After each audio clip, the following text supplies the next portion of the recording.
श्री कृष्णम वंदे जगद्गुरु इदम श्री सद्गुरुवे नमः। वांग्मय नंबर 10 गायत्री साधना का गुह्य विवेचन ऑडियो 78। पिछले स्वाध्याय में हमने जाना कि स्वच्छता वास्तव में एक दैवी गुण है। स्वच्छता केवल शरीर या घर की सफाई तक सीमित नहीं है, बल्कि यह हमारे स्वास्थ्य, कार्य क्षमता, मानसिक प्रसन्नता और व्यक्तित्व को भी निखारती है। जिस प्रकार मशीन की नियमित सफाई और देखभाल उसकी कार्य शक्ति बढ़ा देती है, उसी प्रकार शरीर की बाहरी और आंतरिक स्वच्छता हमें स्वस्थ, ऊर्जावान और रोग मुक्त बनाती है। गुरुदेव बताते हैं कि घर, दुकान, कार्यालय और जीवन की प्रत्येक वस्तु को व्यवस्थित रखना भी स्वच्छता का ही भाग है।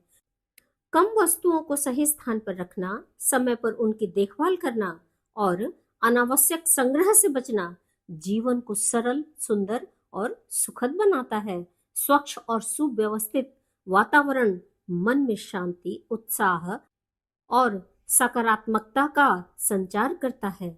साथ ही हमें केवल अपने घर ही नहीं, बल्कि पार्क, मंदिर, धर्मशाला, रेलवे स्टेशन, सार्वजनिक शौचालयों और अन्य सार्वजनिक स्थानों को भी अपना समझकर उनकी स्वच्छता और सुरक्षा का ध्यान रखना चाहिए। यदि संभव हो तो ऐसे स्थानों की मरम्मत, सफाई और व्यवस्था में भी सहयोग देना चाहिए। यही सच्ची नागरिकता और दैवी जीवन का परिचय है। अब आगे गुरुदेव बता रहे हैं कैसे हो शरीर के भीतरी अंगों की सफाई। जिस प्रकार हम स्नान करके साबुन लगाकर तौलिए से घिसकर शरीर के बाहरी भाग की सफाई कर डालते हैं, उसी प्रकार भीतरी अंगों की सफाई रहना भी परमावश्यक है। सच पूछा जाए तो गंदगी हमारे शरीर के भीतर ही इकट्ठी रहती है और उसी का एक अंश पसीने तथा मैल के रूप में बाहर निकलता है। पर भीतर की सफाई कैसे हो, यह सब लोग नहीं जानते। यूं तो कहने के लिए हमारे प्राचीन ऋषि मुनियों ने उद्देश्य की पूर्ति के लिए नेति, द्योति, वस्ति आदि हठ योग के सत्कर्मों का आविष्कार किया, जिससे प्रत्येक भीतरी अंश को धोकर उसी प्रकार स्वच्छ कर लिया जाता है जैसे हम शरीर के ऊपरी भाग को धोते हैं। पर ये विधियां योगियों द्वारा की जाती हैं, साधारण मनुष्यों के लिए सुविधाजनक नहीं मानी जाती। यह भी संभव है कि अधिकांश व्यक्ति उनको ठीक ढंग से न कर सके और लाभ के स्थान पर कुछ हानि उठा लें। इसलिए साधारण मनुष्यों के लिए भीतरी अंगों की सफाई का दूसरा तरीका निकाला गया है और वह है उपवास। वास्तव में हमारे शारीरिक यंत्र का निर्माण परमात्मा ने ऐसे ढंग से किया है कि अगर उसे स्वाभाविक ढंग से रखा जाए और प्रकृति के अनुकूल आचरण करने दिया जाए तो वह स्वयं अपने भीतरी अंगों की सफाई कर सकता है। पर वर्तमान समय में मनुष्य ने प्रकृति के आदेश को मानना छोड़कर कृत्रिम ढंगों से रहना आरंभ कर दिया है। उसका आहार विहार अधिकांश में अस्वाभाविक हो गया है, इसलिए शरीरों में दूषित विकारों का अंश बढ़ जाता है। हमारी प्राण शक्ति इस विकार को हानिकारक समझकर बाहर निकालना चाहती है, पर हम नित्य प्रति 2-2, 4-4 बार भोजन करके उस पर बोझा लादते चले जाते हैं। इससे विवश होकर वह निष्क्रिय हो जाती है। उपवास करने से जब पेट खाली हो जाता है और पचाने के लिए शक्ति की आवश्यकता नहीं होती, तब वही शक्ति शारीरिक विकारों को बाहर निकालकर भीतरी अंगों की सफाई का कार्य करने लगती है। इसलिए शरीर शास्त्रवेताओं ने कहा है कि यदि आप स्वास्थ्य, यौवन, जीवन का आनंद, स्वतंत्रता या शक्ति चाहते हैं तो उपवास कीजिए। आपको सौंदर्य, विश्वास, हिम्मत, गौरव सरीखी निधियां प्राप्त करने के लिए भी उपवास करना चाहिए। उपवास से मनुष्य की नैतिक और आध्यात्मिक उन्नति होती है, उसकी नैसर्गिक बुद्धि जगती है और वह प्रेम की विशालता का अनुभव कर पाता है। आगे है आंतरिक विकारों के दुष्परिणाम। प्रायः जिस बात से शरीर में विकार तथा विविध व्याधियां उत्पन्न होती हैं, उनका प्रधान कारण शरीर का संचित मल है। हम अनाप शनाप खाते हैं, अप्राकृतिक भोजन प्रयोग में लाते हैं, घर और कल कारखानों या ऑफिसों में बंद पड़े रहते हैं, अतः शरीर और अंतड़ियों में दूषित द्रव्य या मल जमा हो जाता है। यह संचित मल कुछ दिनों तक तो पड़ा रहता है, किंतु बाद में रक्त को दूषित बना देता है। पाचन प्रणाली दोष युक्त हो जाती है। मल विसर्जन का कार्य करने वाले अवयव शिथिल हो जाते हैं। तब शरीर अंतर्बाह्य रोगी व दुर्बल बन जाता है। ऐसी स्थिति में यह आवश्यक हो जाता है कि उदर को कुछ काल के लिए विश्रांति दी जाए। भोजन बंद कर देने से रक्त स्वच्छ और विषाक्त नहीं होने पाता और अनेक रोग उत्पन्न होने की संभावना नहीं रहती। हमारे शरीर के ज्ञान तंतुओं पर बहुत जोर नहीं पड़ता, अतः शरीर का बल बढ़ता है और ओज क्षीण नहीं होने पाता। बिना पचा हुआ जो भी अंश पेट में फालतू पड़ा रहता है, वह धीरे धीरे पचता है। पेट की तोंद नहीं निकल पाती। डॉक्टर लिंडहार लिखते हैं, उपवास में शरीर को अंदर एकत्र भोजन का उपयोग करना शुरू होता है, किंतु इसके पूर्व शरीर की बहुत सी गंदगी और विष निकल जाते हैं। जब यह हम जान लेते हैं कि हमारी सारी की सारी पाचन प्रणाली जो 36 फुट लंबी होती है और जिसका आरंभ मुख और अंत गुदा द्वार है, ऐसी सेलों और ग्रंथियों से सुसज्जित है जिनका काम गंदगी निकालना है, तब लंबे उपवास का शोधक प्रभाव अच्छी तरह समझ में आ जाता है। वास्तव में उपवास हमारे वर्षों के संचित मल को बाहर फेंककर नई जीवन शक्ति फूंक देता है। शरीर की गंदगी और विष उपवास काल में पिए गए जल द्वारा आसानी से निकलते रहते हैं। अनेक रोगियों को उपवास इसी कारण कराया जाता है, जिससे आंतों की श्लेष्मिका कला को संचित मल की सफाई का अवसर प्राप्त हो सके। जो पूरी तरह सफाई चाहते हैं, वे किसी प्राकृतिक चिकित्सक की देखरेख में लंबा उपवास करते हैं। यह संचित मल धीरे धीरे निकलता है, पर सफाई होने के पश्चात कब्ज पूरी तरह चला जाता है। आगे हम जानेंगे कैसे होती है उपवास से मानसिक पवित्रता।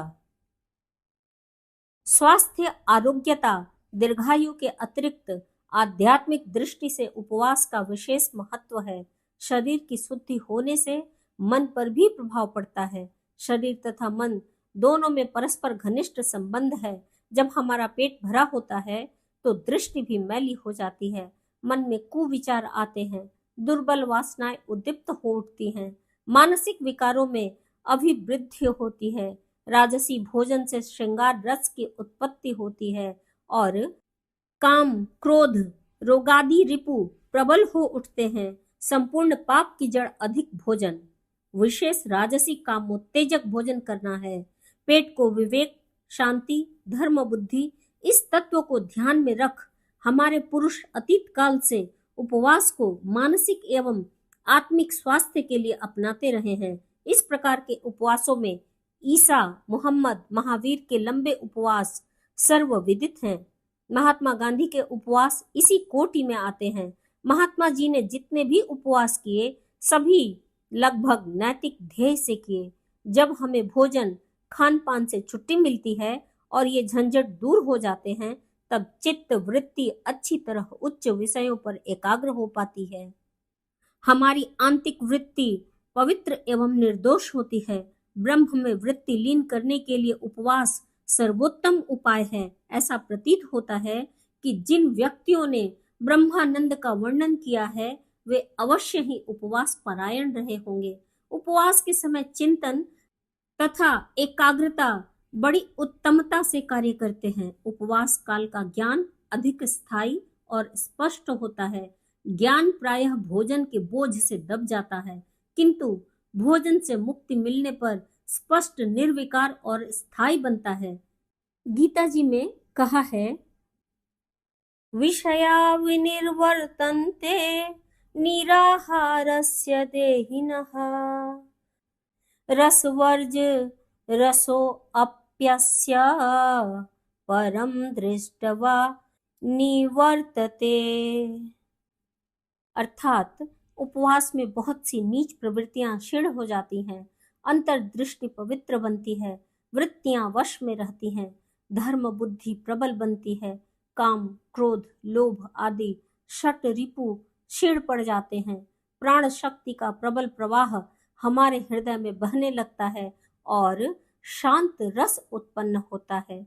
उपवास से इंद्रियों का नर्तन, वृत्तियों का व्यर्थ इधर उधर बहक जाना और एकाग्रता का अभाव दूर हो जाता है। ईश्वर पूजन, साधना तथा योग के चमत्कारों के लिए उपवास अमोघ औषधि है। महात्मा गांधी जी ने उपवास के आध्यात्मिक पहलू पर बड़ा जोर दिया है। वे कहते हैं, मैं तो सदा ही इसका पक्षपाती रहा हूँ, क्योंकि ब्रह्म परायण के लिए उपवास सदा सहायक है। ईश्वर और उपवास का गठजोड़ सा जान पड़ता है। खाऊपन यानी ठूस ठूस कर भोजन करना और ईश्वर का परस्पर बैर है। सत्याग्रही के लिए उपवास अंतिम उपाय है, उसका न चूकने वाला शस्त्र है। गांधी जी इसे आग्नेय अस्त्र कहते हैं और उनका दावा है कि उन्होंने इसे वैज्ञानिक रूप दिया है। उपवास से मनुष्य की दैवीय संपदाएं विकसित हो उठती हैं, उसके मन में दैवी शक्ति आ जाती है। अतः इस आध्यात्मिक साधन के प्रयोग के बड़े चमत्कार प्रतीत होते हैं। उपवास का प्रयोग आत्मविकास के लिए भी होता है। यदि हमसे जानबूझकर कोई गलती हो जाए और बाद में मन में ग्लानि का अनुभव हो, तो हमें अपने आप को सजा देनी चाहिए। अपने प्रत्येक दोष पर कमजोरी को दूर करने के लिए उपवास का प्रयोग हो सकता है। अपने दोषों को देखकर उनका निवारण करना आत्मोद्धार का अचूक उपाय है। महापुरुषों का वचन है, जैसे पुरुष पर दोषों का निरूपण करने में अति कुशल है, यदि वैसे ही अपने दोषों को देखने में हो, तो ऐसा कौन है जो संसार के कठोर बंधन से मुक्त न हो जाए। प्रत्येक दोष पर उपवास कीजिए। जब कभी आपके सन्मुख कोई उलझन उपस्थित होती है, तो आप उपवास क्यों कर बैठते हैं? यह प्रश्न महात्मा गांधी जी से पूछा गया तो उन्होंने उपवास के आध्यात्मिक पहलू पर प्रकाश डालते हुए कहा था, इस प्रकार के प्रश्न मुझसे पहले भी किए गए हैं, किंतु कदाचित इन्हीं शब्दों में नहीं। इसका उत्तर सीधा और स्पष्ट है।